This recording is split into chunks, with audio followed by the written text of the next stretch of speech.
Assalamualaikum warahmatullahi wabarakatuh. Alhamdulillahirabbil alamin.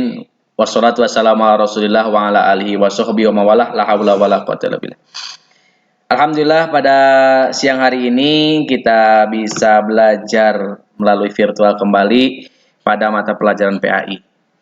Mudah-mudahan kalian senantiasa diberikan kesehatan, kekuatan iman Islam untuk melaksanakan perintah Allah dan juga bersyukur kepada Allah Subhanahu wa taala.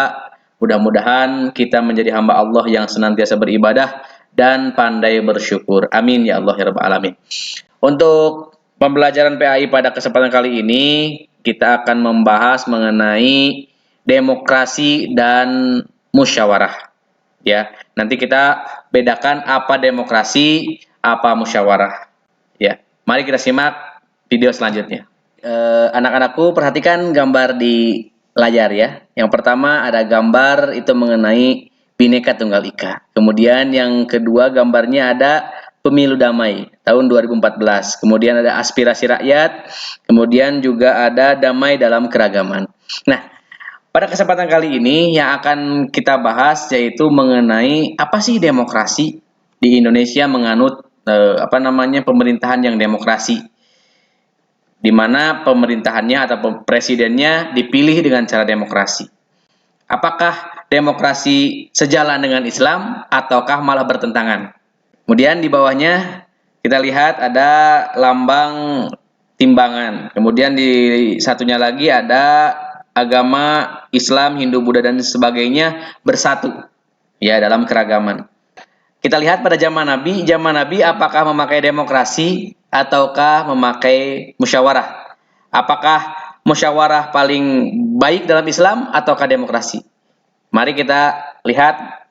Anak-anakku, marilah kita simak mengenai demokrasi dan syuro ataupun musyawarah dari segi pengertian. Demokrasi terdiri dari dua rangkaian kata, yang pertama demos dan juga kratos. Ya, demos artinya rakyat, kratos berarti kekuasaan. Berarti kekuasaan berada di tangan rakyat. Ya. Kemudian, demokrasi dipahami sebagai suatu konsep yang berkembang dalam kehidupan politik pemerintahan. Ya.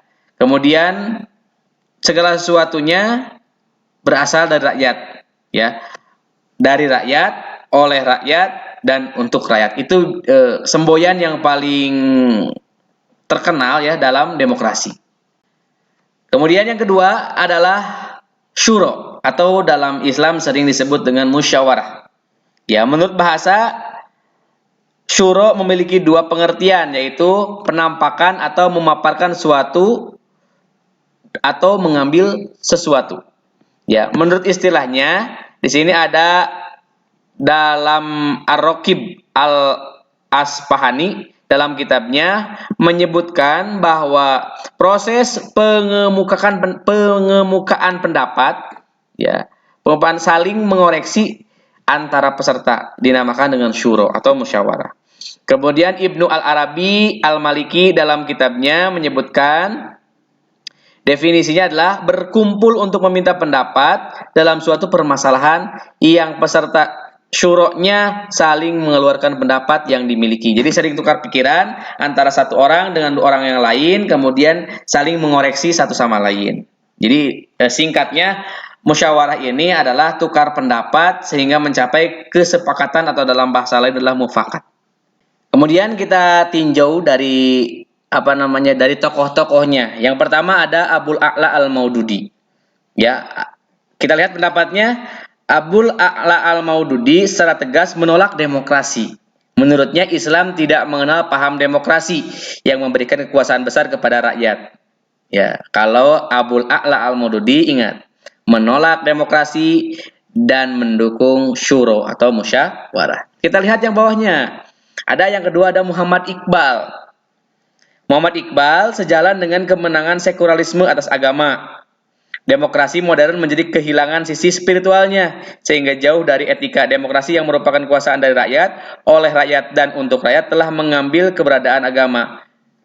Jadi pendapat Muhammad Iqbal, dia setuju dengan demokrasi, namun demokrasi yang sekarang sudah kehilangan ruh Islamnya, sehingga demokrasi hari ini harus dukung harus ditambah nilai keagamaannya. Jadi Muhammad Iqbal setuju, tapi dengan syarat harus ada ruh Islamnya. Sekarang yang ketiga di sini tokohnya ada Muhammad Imaroh. Ya, menurut Imaroh, Islam tidak menerima demokrasi secara mutlak dan juga tidak menolaknya. Jadi ini posisinya tengah-tengah, tidak mengizinkan ataupun tidak menerima demokrasi dan juga tidak menolaknya. Berarti Muhammad Imaroh ini posisinya berada di tengah-tengah, tidak menerima dan juga tidak menolak. Oke, ya. Jadi menurutnya seperti itu. Kita lanjut. Selanjutnya ada Yusuf Al-Qaradawi. Menurut Yusuf Qaradawi, substansi demokrasi sejalan dengan Islam. Wah, berarti Yusuf Qaradawi dalam hal ini dia menerima demokrasi. Islam mengenal demokrasi ini menurut Yusuf Al-Qaradawi. Ingat-ingat ya tadi pendapatnya. Tokoh yang kelima ada Salim Ali Al-Bahasnawi ya. Menurut Salim Ali Al-Bahasnawi, demokrasi mengandung sisi baik yang tak bertentangan dengan Islam. Jadi menurutnya demokrasi itu tidak bertentangan dengan Islam, malah sejalan. Jadi Salim Ali Al-Bahasnawi termasuk tokoh yang menerima demokrasi. Alhamdulillah kita telah mendengar dan menyimak mengenai pemaparan demokrasi dan syuro atau musyawarah. Sekarang tugasnya yang Bapak harapkan kalian membuat video ataupun konten video mengenai pendapat-pendapat dari 5 tokoh tadi. Ya, bagaimana pendapatnya Salim Ali Al-Bahasnawi, bagaimana pendapatnya Muhammad Iqbal, bagaimana pendapatnya Yusuf Qaradawi, dan yang lainnya. Kalian bikin videonya, durasinya jangan lama-lama lah, 2 menit maksimal. Kalian paparkan bagaimana pemikiran Ali Al-Bahasnawi, Yusuf Qaradawi, Muhammad Iqbal. Nanti videonya kirim melalui email Bapak. Bapak tunggu selama 2 hari. Kalian silakan bikin konten videonya seperti yang Bapak lakukan sekarang. Kemudian kirim ke emailnya smkinsanmandiri81@gmail.com. Bapak tunggu. Terima kasih. Mudah-mudahan kita semua sehat. Assalamualaikum warahmatullahi wabarakatuh.